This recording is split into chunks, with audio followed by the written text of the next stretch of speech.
Did you start it? I did. Hi, everybody. I'm Sharon from Blue Moon Gardens. And I'm Mary from Blue Moon.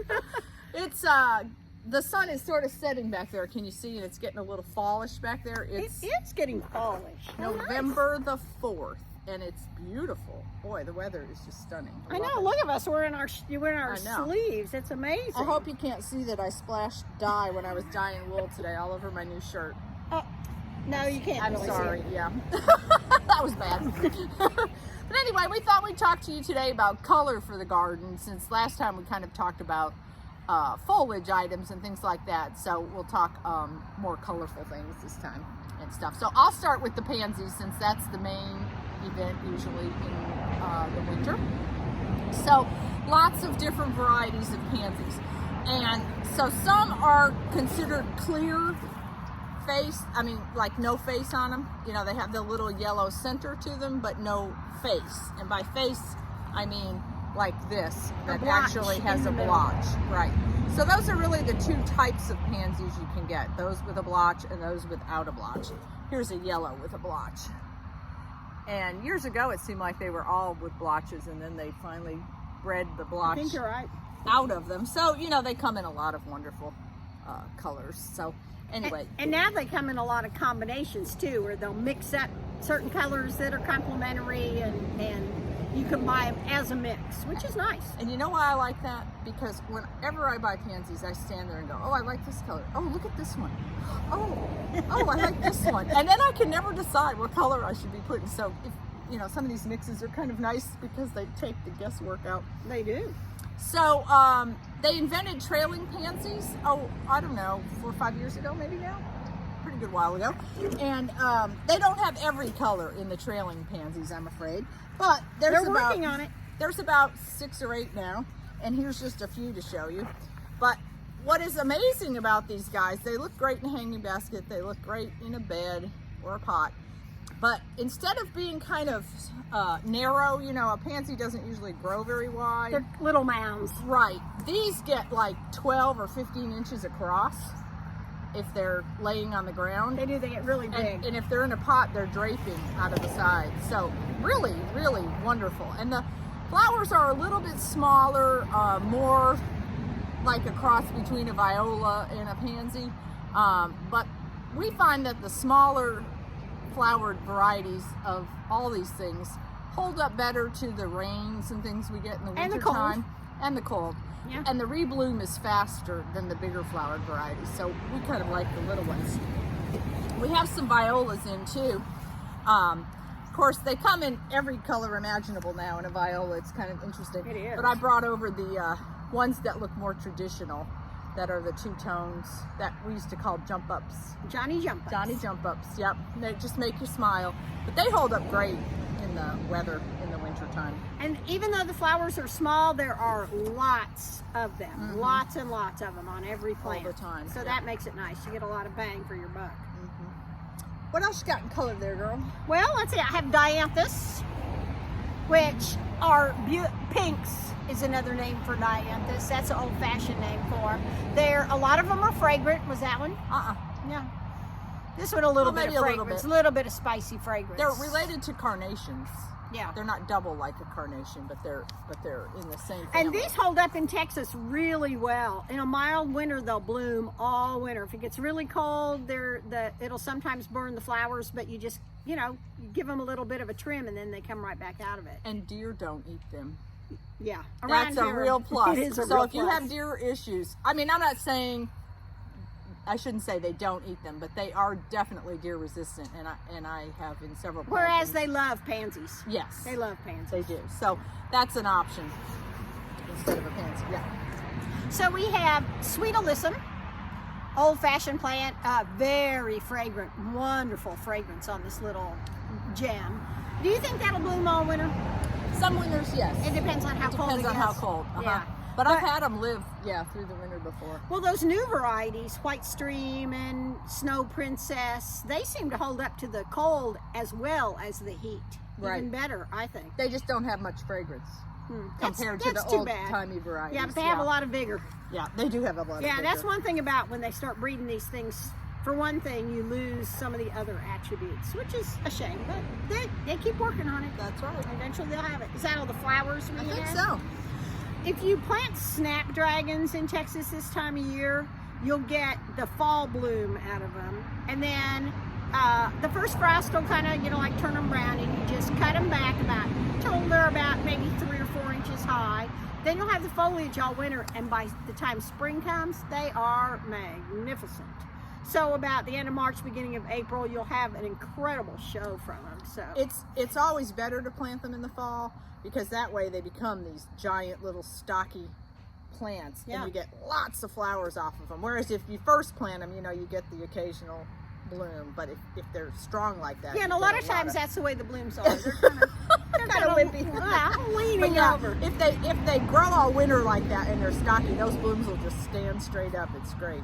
Yeah. And I really prefer the tall snapdragons. Rockets, they're kind of hard to find now, but they were the old ones that got about 3 feet tall, and they were great. Great for a cut flower. Yeah, sonnets are another variety that gets kind of tall and hold up really well, so they're nice to have. But we also like a lot of the foliage plants for winter, and they look great planted with pansies. They add height to a planting, and they make a nice backdrop. I'll do that for James. Thank you. And I did it for you. Did you notice? Oh, I didn't even notice. Yeah. Thank you. So this is Dusty Miller.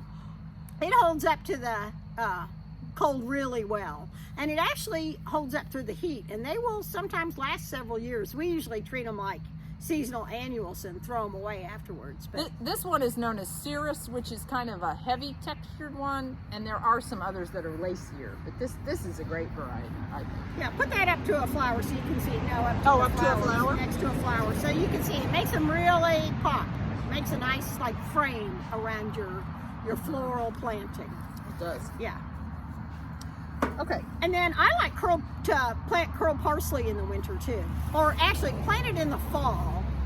It gets well established, and then it will usually last, unless we have incredibly cold, unusually cold weather. It stays green all winter.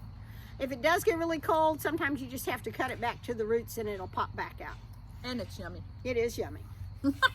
And it's very good for you. It's full of vitamins. But a lot of times we will plant a little row of curl parsley, and it becomes, by the time late spring comes, it's a gorgeous, frilly little hedge. And people don't recognize what it is. No, usually when it's in that state. Yeah. Yeah, they'll say, "What is that plant?" And you say, "Oh, it's curl parsley," and they're like, A lot of times they go, "Oh, it kind of looks like broccoli." Yeah. "Yeah," but it really makes a beautiful little edging hedge plant. Yeah, that's nice. And then you can eat it at the same time too. So ornamental cabbage and kale, and I can't tell the difference between cabbage and kale. I used to think Kale is frillier.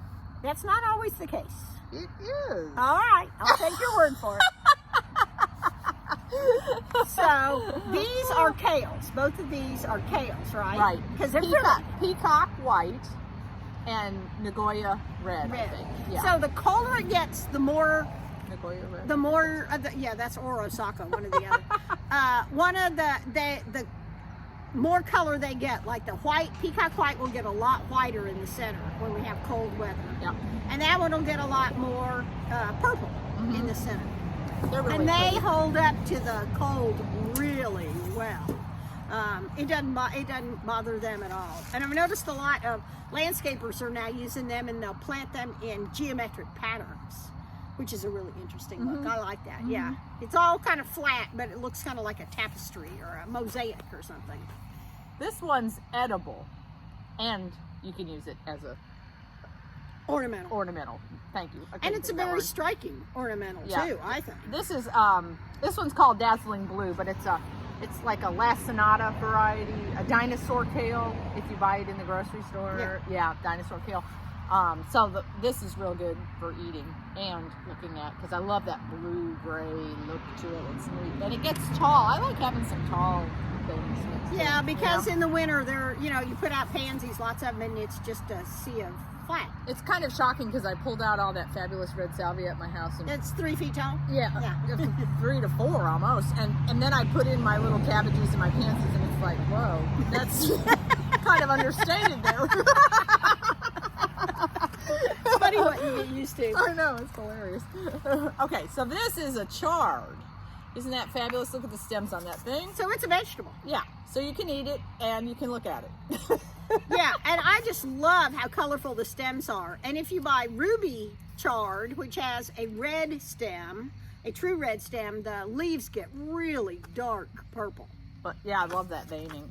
So this one's bright lights. So orange, gold, and red, I think, is what kind of reddish in the mix. Yeah, so Yeah. that's a really pretty one. Yeah, they're very pretty. Love that. And then there's red boar kale, which is also an edible kale, but it's also very beautiful. It turns really dark purple as the season progresses. And it holds up really well to the cold too. Yeah, see, I kind of like the cabbages. They're smoother. I should have brought over a cabbage. Well, that's a cabbage. That's a cabbage right there. Except they can't see that. Yeah, but it is less frilly. It's just a little less wavy on the edges, you know. So it has a little simpler look to it, you know. So they're both interesting. But you like those better, huh? I like them better. See, I like the kales better. Yeah, I like know. the It's frilly. funny. It is funny. Yeah. Yeah. Yeah, those are the things we mostly use around here. Yeah, and then you can mix all these things in with all those evergreen things we talked about last week, and it makes a really nice, Interesting look. Yeah. Right. So anyway, now's the time to plant, get it in, because the cold is going to come at some point, and you want everything looking good.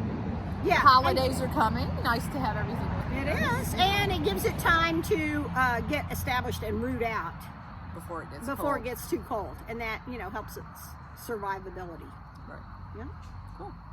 Thank you. Thanks.